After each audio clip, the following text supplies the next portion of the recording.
welcome back. It's season 3, episode 17. This week, it's called Catch 22. It's a Desmond episode, and it's a me episode. In this pre-show, we're doing something a little different.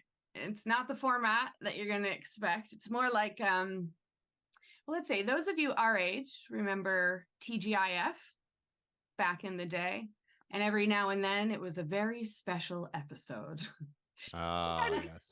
Like on Growing Pains, when Candace Cameron got an eating disorder. Does everybody remember that episode? She was on the treadmill and she wasn't eating and then she fainted. Yeah. So this week's pre-show is going to be a little bit like that. So last week's pre-show had been pre-recorded because Derek was, of course, in Las Vegas again. And so that and the one before had been recorded a couple weeks ago, and there was about a 3-week or so gap in between then and now. And in that time, I was struck by a very sudden, very extreme bout of depression, which is something I've struggled with most of my life. And unfortunately, this time was probably the closest I've ever come to committing suicide. And the first time I tried, I was 12. So we're now talking about over 30 years that I've been dealing with this. And it definitely scared me that it didn't seem to be getting better, but it seems to be getting worse. I keep getting closer and closer in my attempts. And so my psychiatrist is having me pursue something called DBT therapy, which is something that is used for people with trauma, PTSD, sometimes autism, ADHD. And it's basically skills-based therapy. And instead of like working out your trauma emotionally necessarily, what it does is gives you like really tangible things. When you feel this way, this is what you do. And it tries to teach you to avoid that downward spiral. Luckily, apparently, DBT therapy was created here in Seattle, and it's very, very common here. Of course, still searching for someone who practices it, who is taking patients, has proved to be difficult thus far, but I'm on a couple wait lists. And yeah, so that is what has happened with me. It's why I didn't really have anything prepped for today's pre-show, because I've just been trying to take care of myself. And so I thought that we would talk about this. And I know that everyone here, maybe Derek, to a lesser extent, you've known people who have dealt with suicide. Ben and Christy, I know you have really personal experiences with suicide. And so what I thought we would do today, it's going to be a short one, but we just have everybody, whatever you would want to share about that experience and what it was like to lose someone. As you can see, I have on the screen there some resources for people, suicide hotline and prevention hotline, and I'll put it in the show notes notes as well, whatever I'm saying. So, Christy, do you want to talk about Christine? Because I know that is a tough subject for you. Yeah, so Christine and I had been friends since 6th grade. And when we were 26, that December, she committed suicide. And it was really tough. She jumped off a bridge, a really big, important bridge here in Maryland. And over water, we should say, over the over water. Yeah. The Chesapeake Bay Bridge.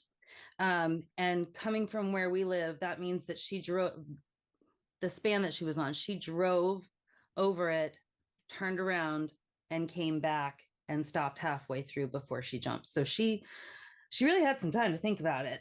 And she did it. And it hit me pretty hard. I had been a little estranged from her for a little while, and and I had been friends for a few years at this time, but I had never met her. I had only known of her because of that. Yeah, so I felt like if I hadn't been estranged from her, if I had been there for her, maybe she would have reached out.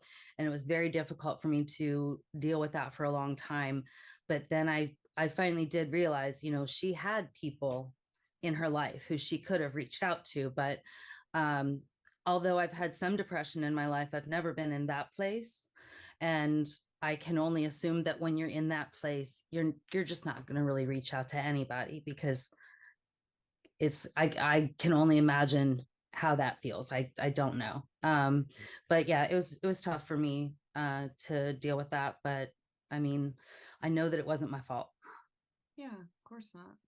Yeah. I actually did reach out this time. Ben was not home when I was having the crisis. He was driving in the car with someone else, and I called him and said, I need help and I need you to like come home right now. And so that is how that went down. So I did manage to reach out, but yes, what you're saying is hard. It's embarrassing sometimes to like have to vocalize that and say that's how you're feeling, and it comes with so much judgment, and people that have never felt that way don't understand what that feels like. And so it's hard to reach out and talk to somebody who can't really understand you, but yet you're asking them for help. It's a lot. um yeah, Derek, did you just want to kind of talk about like the fallout that you saw after your friend's family kind of went through this ordeal? Yeah, my friend's stepdaughter, she was like, I think 40, 41, um, committed suicide. She shot herself in the head, and her son, 15-year-old son, found her. Ugh. And the thing was, her job was like she worked with horses and veterans like that had PTSD.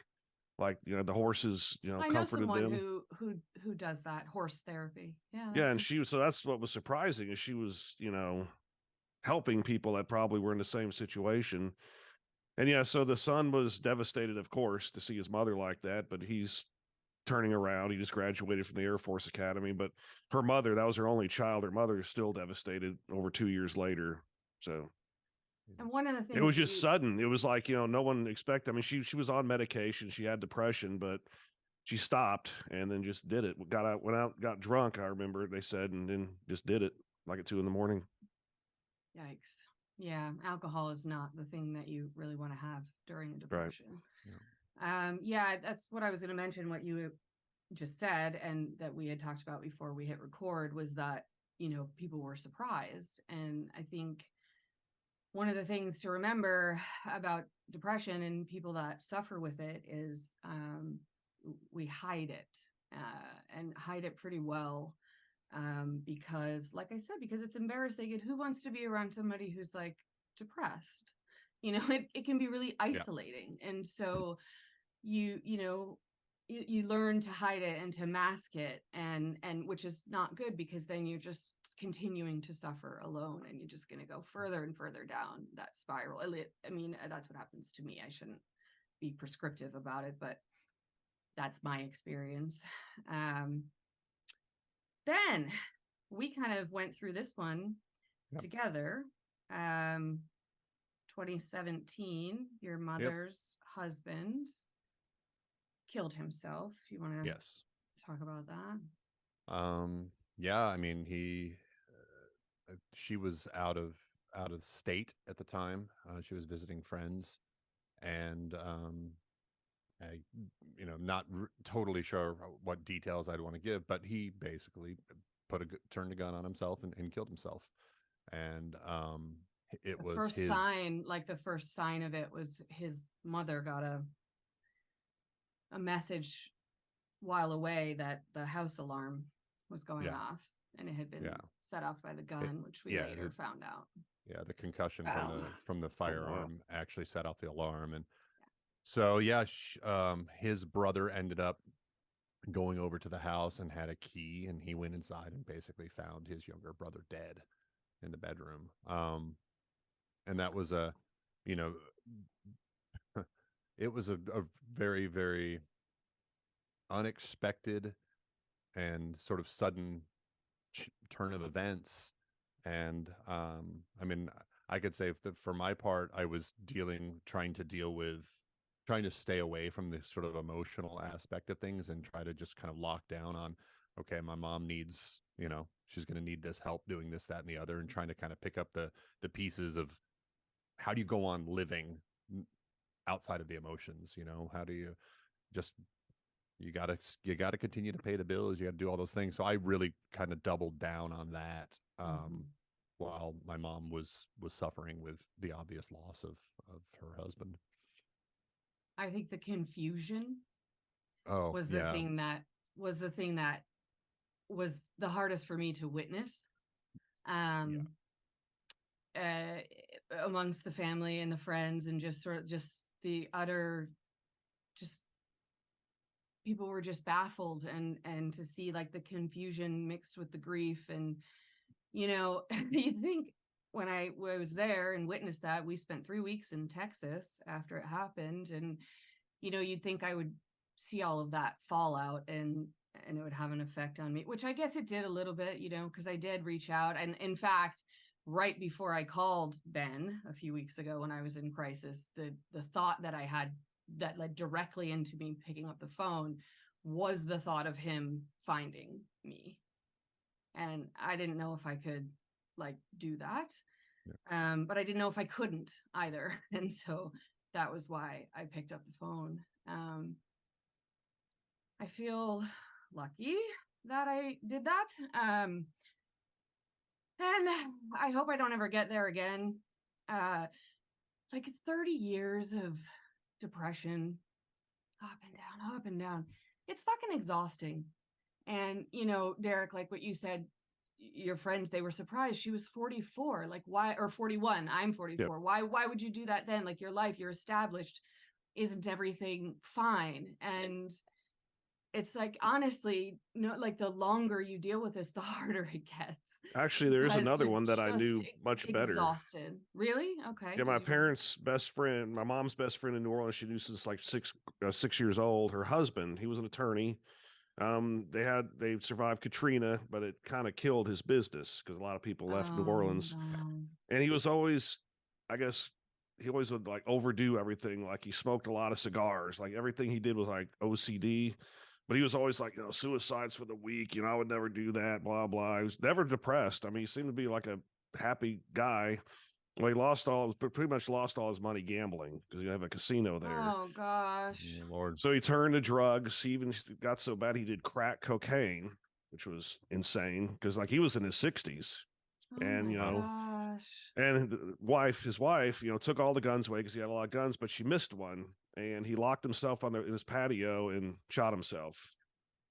That was so unexpected because he never had depression. He was never diagnosed. Yeah, that sounds almost like a chain of circumstances that kind of just drove that. That's unfortunate. Because I remember my dad called me. I was driving home and he goes, I won't say his name, but he committed suicide. I'm like, what?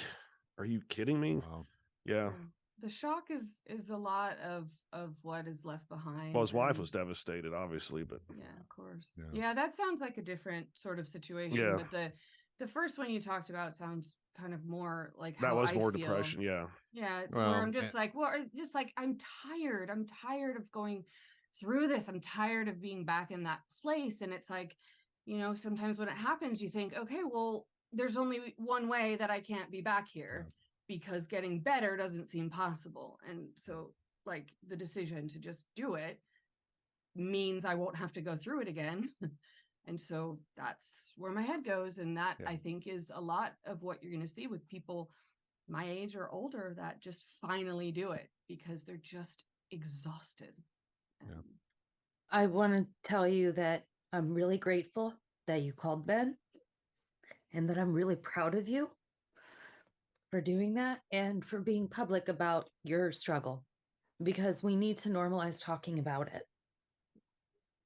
Yeah, it's not easy and it's going to come with judgment and, that's fine. But anybody who wants to judge you for that can fuck off. Yeah. But, there are more people out there suffering than and it can be hard to reach out, and it can be hard to honestly be present for someone like that. I know Ben can speak to that because there are some times where I'm so hopeless. It doesn't matter what he says. No. I am determined to just be morose and be, in this sort of state of mind because the work it takes to get out of it, sometimes it just feels like too much. And yeah, it's a tough situation, but I figure I'm just going to keep talking about it. And yeah, I'm going to check back in once I finally find a therapist and I start learning some DBT skills, which stands for dialectic behavioral therapy. Yeah.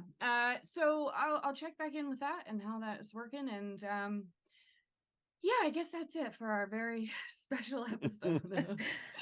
Okay, so obviously this pre-show has been a little different, and I do apologize that there was no joke. I might give you 2 next week. Stay tuned for that. But I will give you at least this tomorrow.